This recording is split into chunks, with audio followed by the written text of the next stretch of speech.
C'est le face-à-face avec Marc-Philippe Daubresse, qui est sénateur LR du Nord et ancien ministre. Merci d'être sur ce plateau ce matin.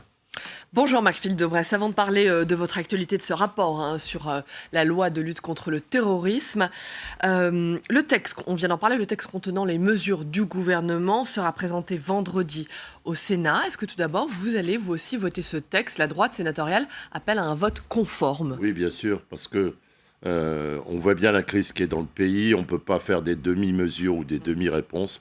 Il faut répondre rapidement. Et donc, la meilleure solution, c'est que le Sénat vote conforme par rapport à l'Assemblée, sans amendement, parce qu'on pourra discuter, parce qu'il faudra une loi de finances rectificative, d'autres sujets, mais l'urgence, c'est de répondre à plus de pouvoir d'achat rapidement. Voilà. Donc, ne faisons pas des esquives et allons-y franchement. Quelques mots également, Marc-Philippe Daubresse, sur le rétro-pédalage hier de Matignon, sur une partie de ces mesures pour accompagner les Français dans la transition énergétique, mesures annulées, puis rétablies 2 heures après. Ça vous inspire quoi ? C'est de l'amateurisme ?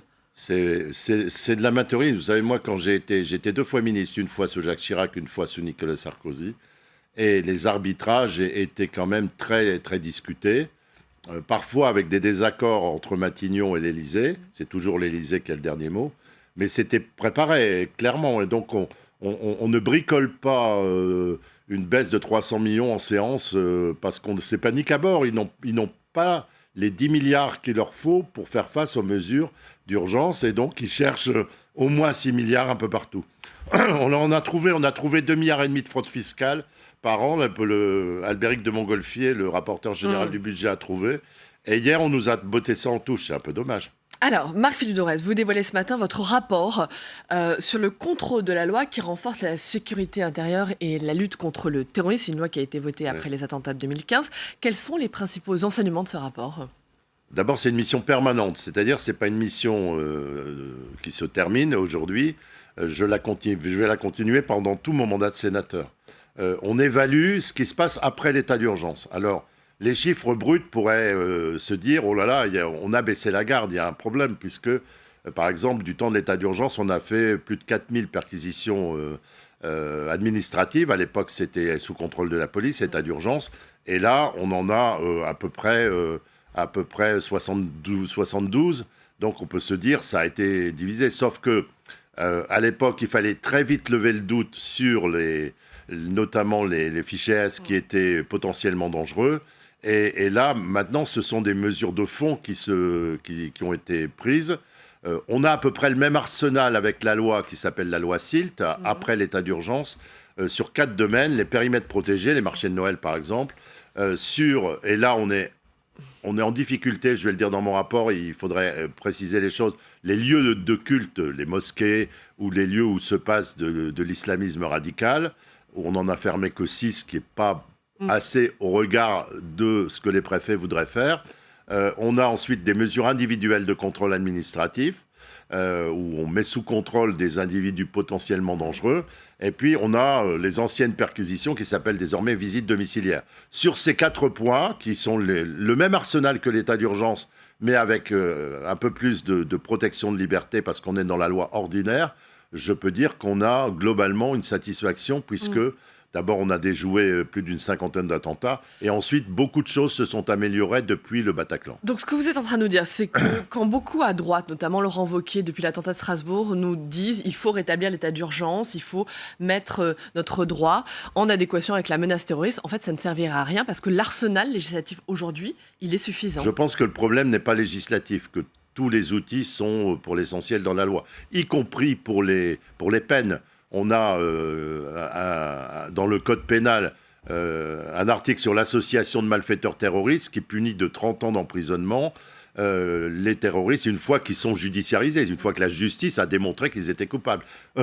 Attention à ce qu'on fait. On est dans une ambiance de 1792, mais je rappelle qu'en 1793, Robespierre a fait une loi en disant tous les suspects doivent être arrêtés. Et ils ont fini à la guillotine. Donc, je dis juste attention à ce qu'on fait. Justement. Moi, j'étudie techniquement ce dossier et je dis que le problème, c'est un problème de moyens.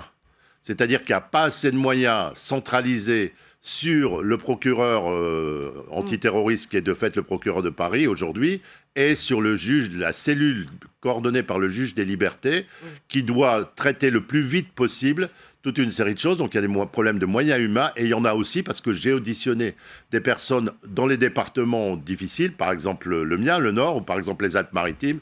Et on doit mettre plus de moyens sur les services de renseignement, par exemple, ou la police judiciaire décentralisée dans les départements chauds, si j'ose dire. Marc-Philippe Daubresse, concernant les fichiers S, Laurent Wauquiez réclame, et d'autres à droite réclament la rétention administrative des fichiers S les plus dangereux, et certains réclament même l'expulsion de ceux qui ont une nationalité étrangère. Alors, c'est quoi les fichiers S les plus dangereux? Mon collègue François Pillet remet en même temps que moi ce matin son rapport sur les fichiers S. Il montre que c'est un outil et qu'il y a de tout, si j'ose dire, dans les fichiers S. Vous avez des black blocs. Non, mais quand on fait ces annonces-là, c'est de la récupération politique?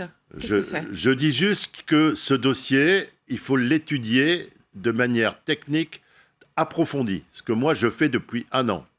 Et mon collègue François Pillet va expliquer que dans les fichiers S, vous pouvez aussi bien avoir un délinquant de droit commun qui a commis des exactions, vous pouvez avoir quelqu'un qui fait des violences sur les Champs-Élysées, vous pouvez avoir quelqu'un qui a consulté un site internet. Donc, il faut... Mais pour parler simplement, est-ce qu'on serait mieux protégé, est-ce qu'on serait plus en sécurité si certains fichiers S étaient détenus arbitrairement, alors, préventivement? La question, elle se pose avec les services de renseignement. Parce que les services de renseignement, souvent, vous disent, n'allez pas trop vite pour mettre en détention un fichier S potentiellement dangereux, parce que nous sommes en train de remonter des filières. Et si on va trop vite, eh ben, on n'arrivera pas à les remonter, ces filières. Donc, il faut laisser les spécialistes de ce sujet agir. Et il faut se garder de mesures trop spectaculaires. Par contre, il y a aussi un problème de coordination des moyens, coordination des services. Il y a un problème de coordination des moyens. Il faut sans doute simplifier les choses. On l'a déjà fait au niveau du service de renseignement. On a déjà voté 11 lois sur le terrorisme. Et d'autre part, il y a 2 sujets majeurs, je vais vous dire, sur lesquels, c'est ce que je propose d'approfondir. C'est 1, Internet. Il faudrait que les GAFA, Google, Facebook, puissent faire des signalements, comme les banques font du signalement de blanchiment quand il y a des fraudes fiscales, qu'ils puissent faire un signalement. Ensuite, les autorités judiciaires prennent le signalement quand on voit que des individus regardent tous les jours des sites très dangereux. Et donc Internet. Et 2, et le procureur, l'ancien procureur de Paris, qui est remarquable, M. Molas, l'avait dit, le milieu carcéral. C'est-à-dire que beaucoup de radicalisations se font en prison, et donc il faut une administration pénitentiaire dédiée pour les islamistes terroristes, et il faut des moyens spécifiques qui ne sont pas malheureusement dans les moyens de la justice. Merci, nous sommes un peu pressés par le temps. Merci Marc-Philippe Daubresse